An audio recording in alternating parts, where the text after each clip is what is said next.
हो झालं झालं सावकाश.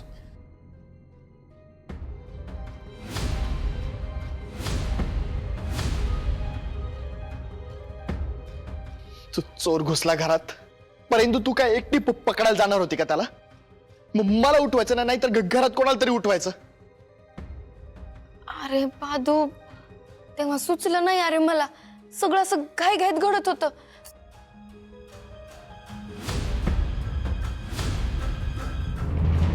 श्रीकला ती पण होती तिथं, तिने पण बघितलंय चोराला. विचार तिला.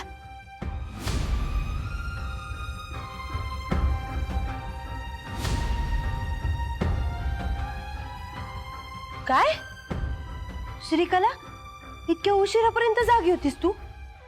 तुला किती वेळा सांगितलंय ग, तू 2 जीवांची आहेस की नाही, काळजी नको का घ्यायला? काय ऐकत नाहीस तू? तुम्ही दोघी पकडणार होता त्या चोराला?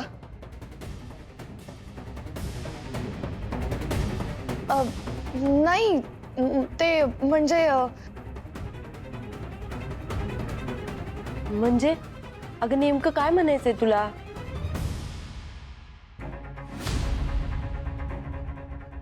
ते मी नव्हते पकडणार चोराला, इंद्रायणी ताईच पकडणार होत्या. मी फक्त त्या चोराला पाहिलं. हा, बघितलं, तिने चोराला पाहिलं. आता माझ्यावर विश्वास ठेवायला काही हरकत नसली पाहिजे तुमची. पण मला सांगीन दे, तू तिथं काय करत होतीस? नाही म्हणजे एवढी रात्र घरात एवढे लोक नाही, मला सांग, कोणी घरामध्ये खूट पण केलं नाही? कशाला जागी होती का तू?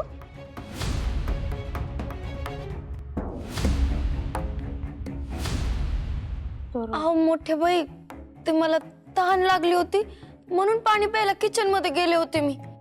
आणि मग मागच्या बाजूला मला श्रीकला फेऱ्या मारताना दिसली.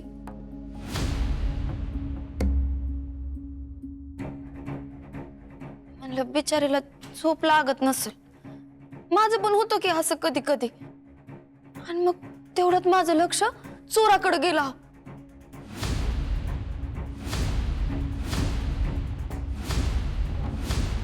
श्रीकलाचं लक्ष नव्हतं, पण माझं होतं. मी त्याला धरलंच होतं, पण मग त्यानं असं चाकू काढलं आणि माझ्यावर वार केला. म्हणून निसटला, नाही तर धरलाच होता मी. अगं ए येडे, श्रीकलाला काही झालं असतं तर?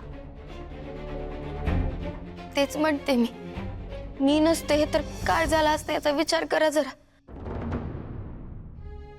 ह्योच विचार करतेय मी. तर आपली श्रीकला ओटूशी आहे, 2 जीवांची आहे की नाही मोठ्या बाई. काय झालं असतो?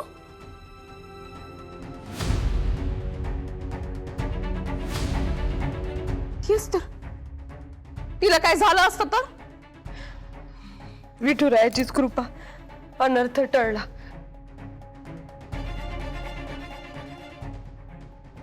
इंदू, बरं झालं विठुरायानेच तुला सद्बुद्धी दिली म्हणून तू किचन मध्ये पाणी प्यायला गेलीस. खरंच आज इंदूमुळे मोठा अनर्थ टळला.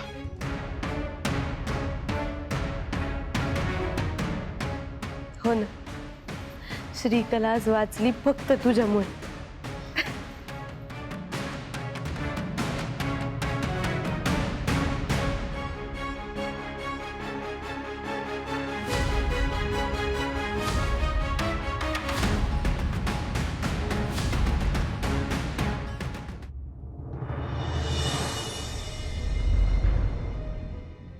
इंदू,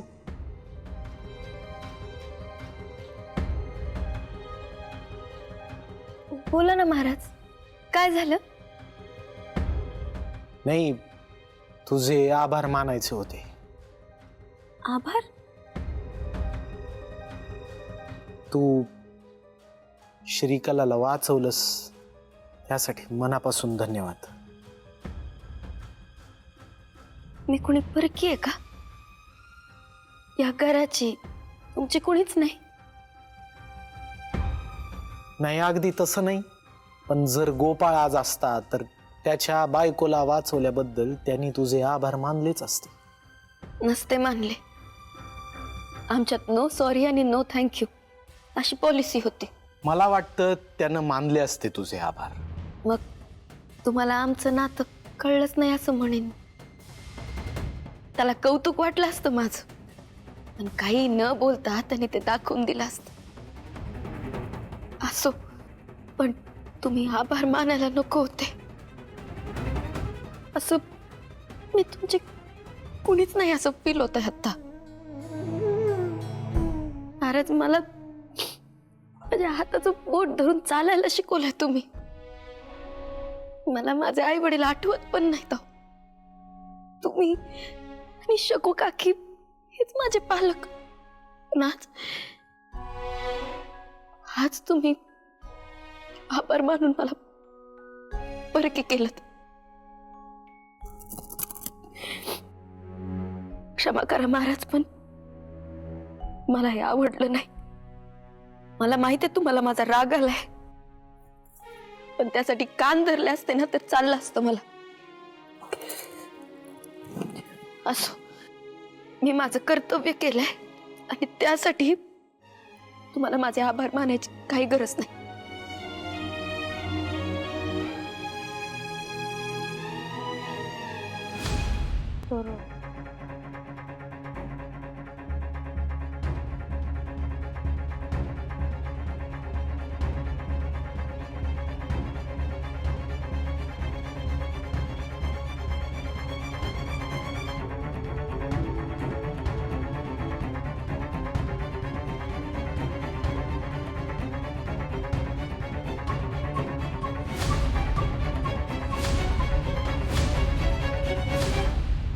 श्रीकला,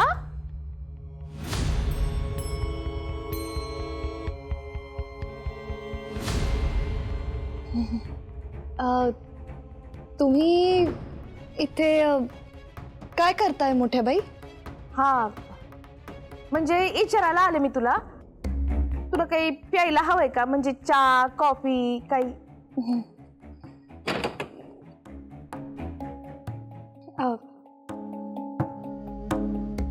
नाही, नको. मग खायला पोहे बिये, उपमा बिपमा काहीतरी कर. नाही, भूक नाही ना आत्ता, नको.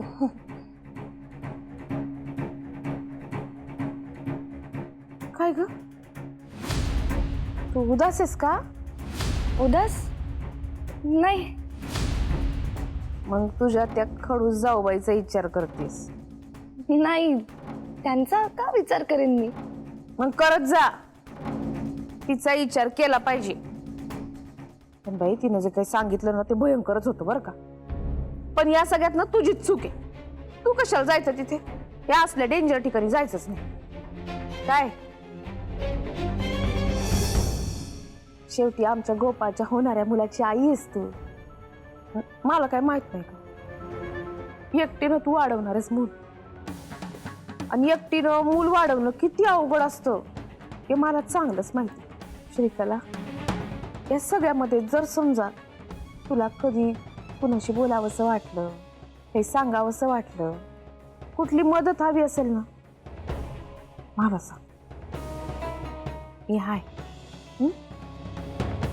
मी ऐकेल. पण तू बोलशील ना? हो, बोलेन ना.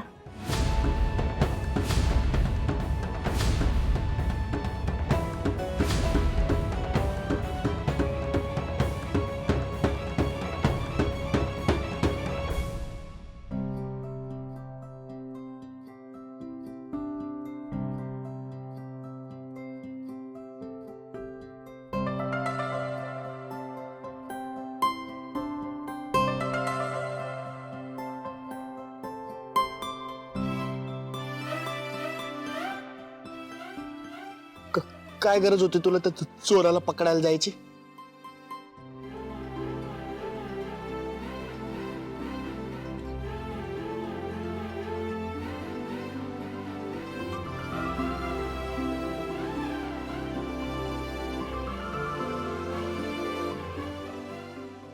तुला काही झालं असतं तर मी काय करायचं होतं मग?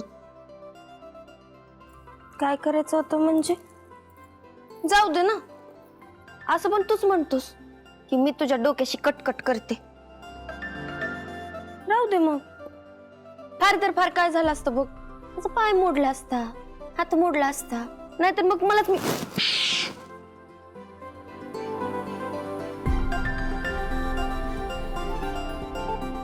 अशुभ नाही बोलायचं.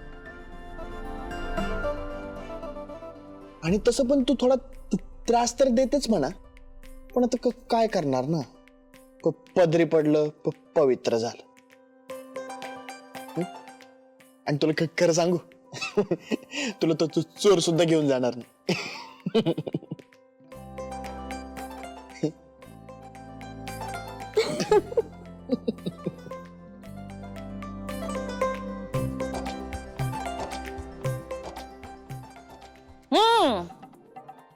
बघावं तेव्हा रागू महिना बसलेत आपले एकमेकांच्या मिठीमध्ये, दिवसा ढवळ्या दारू सत्ता डुगरी ठेवून. काय हा, तुला काय दुकानावरती जायचं नाही? जातच होतो. कधी जातो.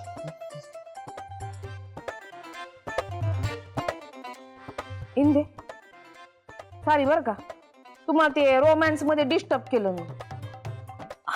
मोठे बाई काही बोलता तुम्ही. बरं ऐक,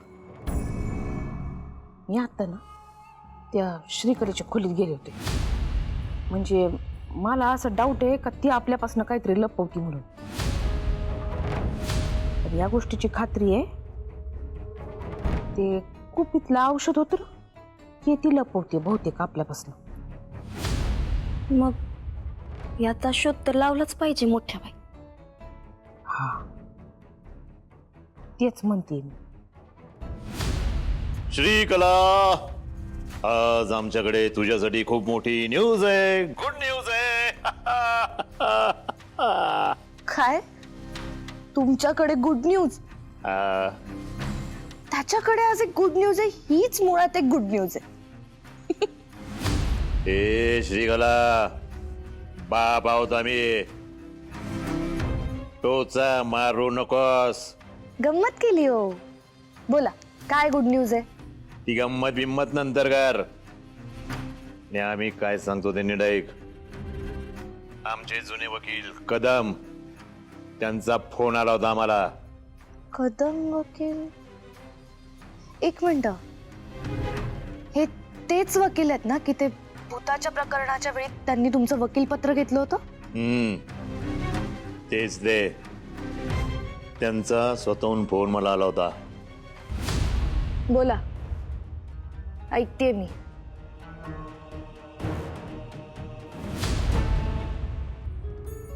मोठ्या बाई, मला ना फार भीती वाटते हो. कसली भीती वाटते? मला पडलेल्या स्वप्नाची. कोणतं स्वप्न? अहो, श्रीकला आपल्या सगळ्यांना घराबाहेर काढते ते स्वप्न. इंदे, प्रत्येक स्वप्न काही खरी होत नसतं. पण का कुणास ठाऊक हे स्वप्न खरं होणार, ती श्रीकला हे खरं करणार असंच वाटतंय सतत. नाही ग, ही पोरगी आपल्याला आपल्याच घरातनं बाहेर काढणार. स्वप्नात तरी असंच दिसलं. यप्पा, हे घर माझं आहे आणि माझ्या घरातनं कुणी मला बाहेर काढू शकत नाही. यातनं माझी सून या घराची रक्षण करतीये.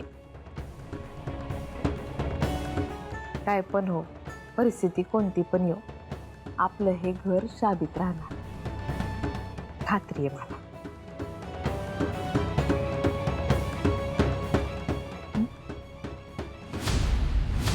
इतका मोठा पॉज का घेताय बाबा तुम्ही?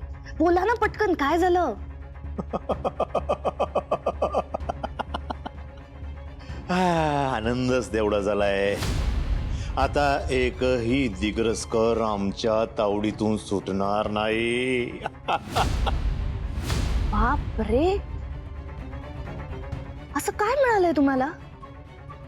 नाही म्हणजे खरंच दिग्रसकरांना उद्ध्वस्त करण्यासारखं काही मिळालं असेल ना तर? असेल तर नाही, आहेच. अशी गोष्ट आहे ना आमच्याकडे की दिग्रसकरांना नेसल्या कपड्यानिशी घराच्या बाहेर हाकलू शकतो. अहो, कधीपासून वाट पाहते मी अशा गोष्टीची. सांगा पटकन काय.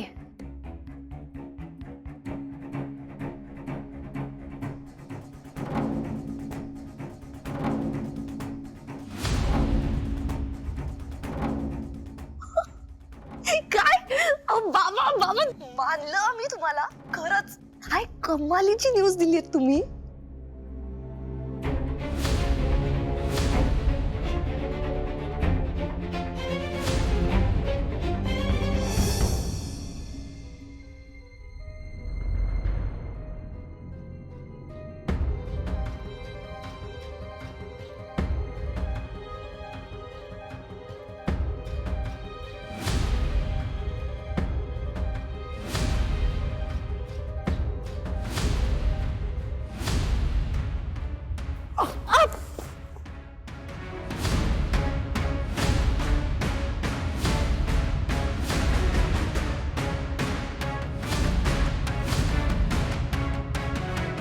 हिचा पाठलाग करायलाच पाहिजे, तरच काहीतरी कळल. आज तुला सोडतच नसते मी.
या हिंदीने माझा पाय मोडला. आता जर भेटली ना तिचा पायच मोडते मी.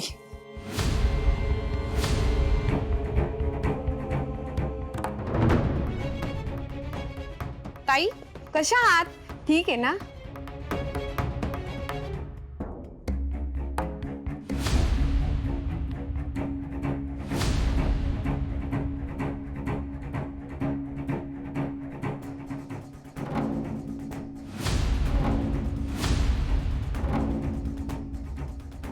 ताई, हा बोला ना. तुम्ही वापडो, मी तुम्हाला फोन करते. हा जा.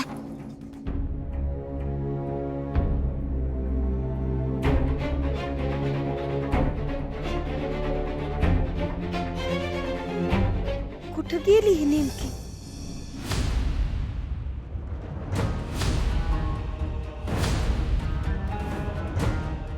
श्रीकला, आज तुला तुझ्या या बापाचा अभिमान नाही, गर्व वाटेल, गर्व. बाबा तुम्ही फोनवरही हेच सांगत होतात मला. आता मी इथे आलीये ना, मग पटकन सांगा आता काय ते.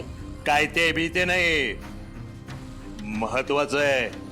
हे बघा, माझ्याकडे टाइमपास करायला वेळ अजिबात नाही. आमच्याकडे पण वेळ नाहीये बरं का श्रीकला.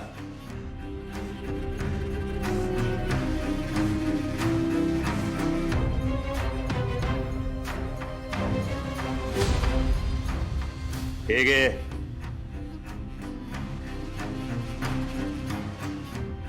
बघ बघ.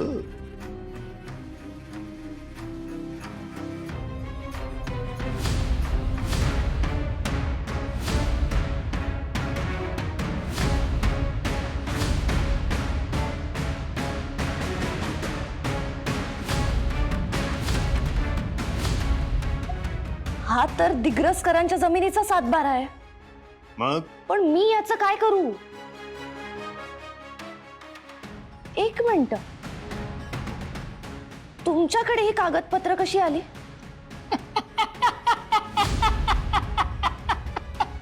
आता आमचीच गोष्ट आहे, आमच्याकडे नसणार का?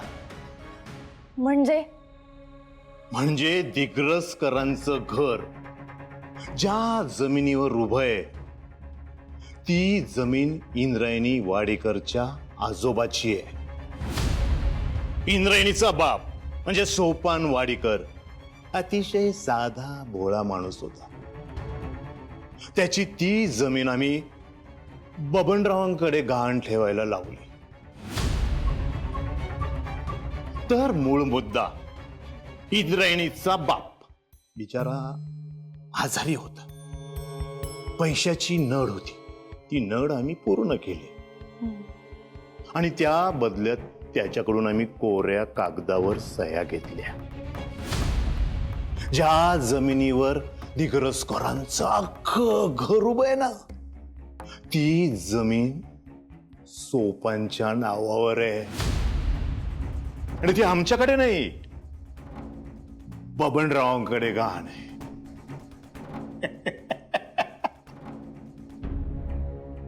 बबनराव कोण आहेत बबनराव?